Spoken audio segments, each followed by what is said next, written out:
पूज्याचार्य जी द्वारा दिया गया संदेश है। शुरू करते हैं।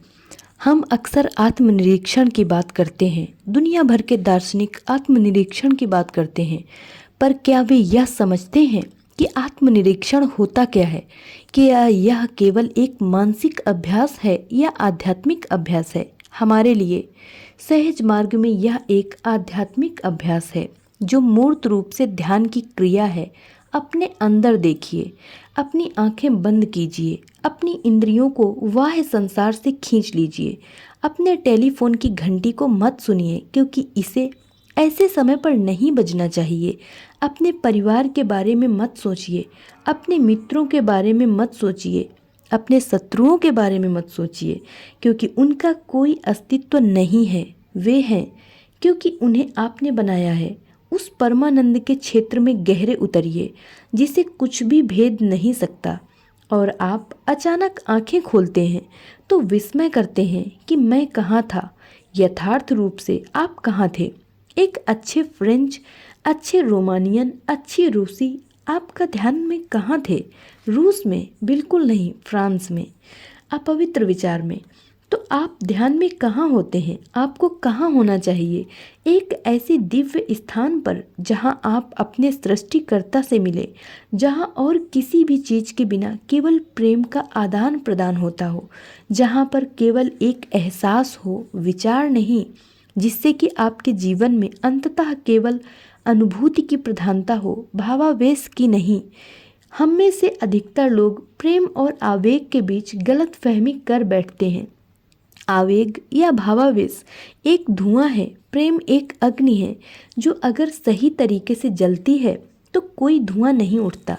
इसलिए कोई ईंधन जितना ही अक्षम होगा उतना ज़्यादा धुआं देगा। वैसे ही आपके जीवन में जितना ज़्यादा भावावेश होगा, प्रेम की मात्रा उतनी ही कम होगी। यह एक सूत्र है जो उतना ही पवित्र और आदर्श है जितना कि एक गणित का सूत्र या आइंस्टीन का सूत्र E = mc²। अपरिवर्तनीय, अनश्वर, अमर। हमारे जीवन को धीरे धीरे एहसास पूर्ण होते जाना चाहिए। आप में गरीबों के प्रति अनुभूति हो। आप गरीबों के बारे में सिर्फ सोचे नहीं या फिर उन्हें बस कुछ रुपए ही ना दें, बल्कि उनके लिए अपने हृदय में अनुभूति रखें। पूरी मानवता के लिए महसूस करें। अब इससे कोई फर्क नहीं पड़ता कि कहाँ पर क्या चल रहा है जो विनाशकारी है। आप इसे सिर्फ महसूस करें, क्योंकि जैसा कि बाबूजी ने कहा है, अगर आपकी उंगली में एक पिन चुभ जाए और उसमें मवाद पड़ जाए तो यह आपके शरीर को ही प्रभावित करेगा। उसका दर्द कहाँ है बताना मुश्किल होगा, है कि नहीं? ये ऐसी बातें हैं जो हमें धीरे धीरे स्वयं में विकसित करनी चाहिए। यह कोई प्रज्ञानात्मक प्रक्रिया नहीं है। आप एकदम से नहीं कह सकते कि हाँ मैंने ऐसा करना सीख लिया। नहीं, आपने नहीं सीखा, बल्कि मैं स्वयं ही ये बन गया हूँ। जैसा कि एक फ्रेंच कथन है जिसके अनुसार है, मैं सोचता हूँ इसलिए मैं हूँ। मुझे नहीं मालूम वे फ्रेंच कथन क्या है, पर ये ऐसा होना चाहिए। मैं महसूस करता हूँ इसलिए मैं हूँ। ये फ्रेंच में क्या होना चाहिए?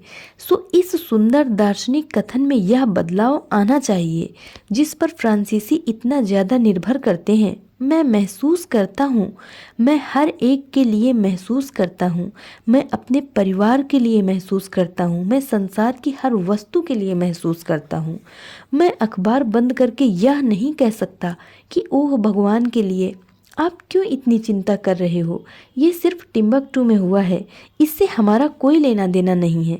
अच्छा, अगर मेरे पैर में एक कांटा चुभे और मैं उस पर ध्यान न दूं तो मैं मर भी सकता हूँ।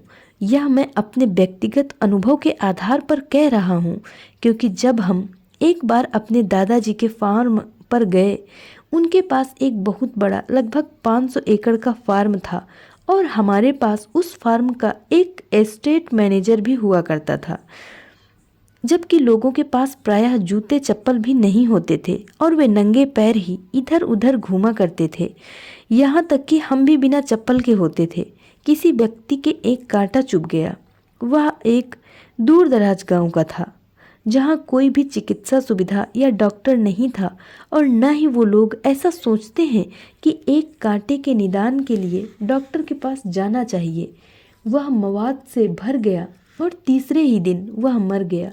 तो यह मत सोचिए कि अगर कहीं और कुछ अवांछित घटेगा तो आप उससे अछूते रह जाएंगे, या फिर अगर कहीं कुछ अच्छा होगा तो उससे आपको लाभ नहीं मिलेगा। यह हृदय जीवन की अच्छाई से परिपूर्ण होना चाहिए जो सिर्फ प्रेम है।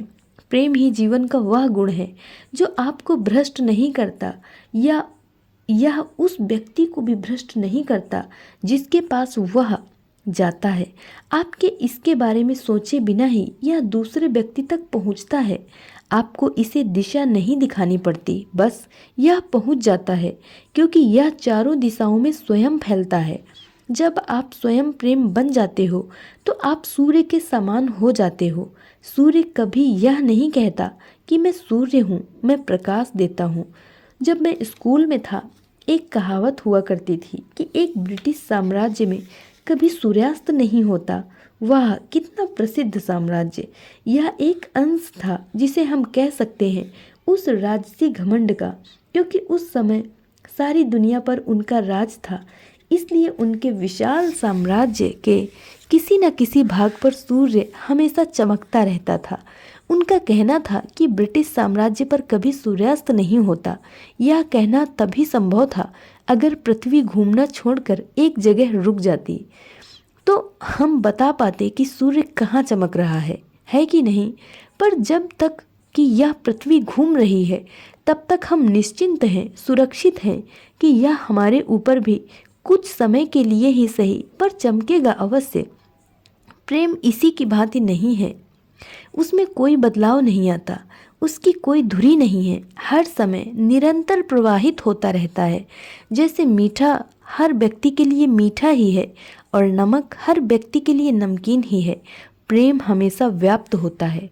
बाबूजी ने अपने हाल ही के संदेश में यह कहा है कि सहज मार्ग मिशन के अभ्यासियों का विकास होना आवश्यक है, क्योंकि यह सिर्फ इस संसार के मानवों को ही प्रभावित नहीं करेगा, बल्कि दूसरे संसार धरती के अलावा भी इससे प्रभावित होंगे। कल्पना कीजिए, हमारे जैसे जड़ मूर्ख, अनादरपूर्ण, पाप युक्त हम यहाँ आते हैं और हम क्या देखते हैं कि उनके प्रति अनुशासन में बैठने की एक साधारण सी प्रक्रिया केवल इस दुनिया को ही प्रभावित नहीं करती, बल्कि संपूर्ण विश्व और दूसरे ब्रह्मांडों को भी प्रभावित करती है।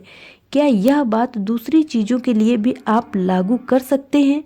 जैसे कि आप जब खाते हैं या पीते हैं या फिर आप और कुछ करते हैं तो जो बहुत ही आनंददायक और लोकप्रिय या दुर्लभ है, शायद कहीं भी नहीं, क्योंकि जब आप खाते हैं आप सिर्फ अपने लिए खाते हैं, है कि नहीं? तो ध्यान की वह महत्ता है जिसका आप अनुमान भी नहीं लगा सकते, क्योंकि बाबूजी ने अपनी एक पुस्तक में कहा है, ये हमारा संसार सृष्टि के सृजन किए हुए सभी संसारों से अधिक महत्वपूर्ण है, क्योंकि इसका केंद्र के साथ सीधा संयोजन है जो और कहीं भी नहीं है। बाकी सारे संसार जो चाहे जो भी हों, कितने ही बुद्धिजीवी हों, कितने ही शक्तिशाली हों, कितने ही विकसित हों, उस मायने में जिसमें कि हम विकास को समझते हैं, जैसे ज़्यादा आविष्कार या ज़्यादा उत्पादन या ऐसी कुछ और चीज़ें, फिर भी वे केंद्र से सीधे नहीं जुड़े हैं, बल्कि किसी और चीज़ के द्वारा जुड़े हैं। यह हमारा संसार सौभाग्यशाली है कि यह केंद्र से सीधे तौर पर जुड़ा है। क्या हम इसका महत्व समझते हैं? क्या हम इस आश्चर्यजनक सुअवसर का फ़ायदा उठा रहे हैं जो हमें ईश्वर ने दिया है, जिससे कि हम उस परिसर या वातावरण का हिस्सा बन सकें? यहाँ मैं कंप्यूटर जगत या परिसर की बात नहीं कर रहा। मैं कहूँगा कि ईमेल की बजाय ही मेल्स, यानी उनके द्वारा आए हुए संदेशों का, जिनकी हम पूरे हृदय और आत्मा से प्रतिक्रिया देते हैं या पालन करते हैं, और एक दिन हम उससे जुड़ जाते हैं। उसके बाद हमें किसी और दुनिया में जाने की ज़रूरत नहीं पड़ती, या फिर यहाँ भी वापस नहीं आना पड़ता। हम सीधे ही स्रोत पर पहुँच जाते हैं, जहाँ से सब कुछ दृष्टिगोचर है, स्पष्ट है, पहुँच के भीतर है, और जिस पर वो ईश्वर काम करता है।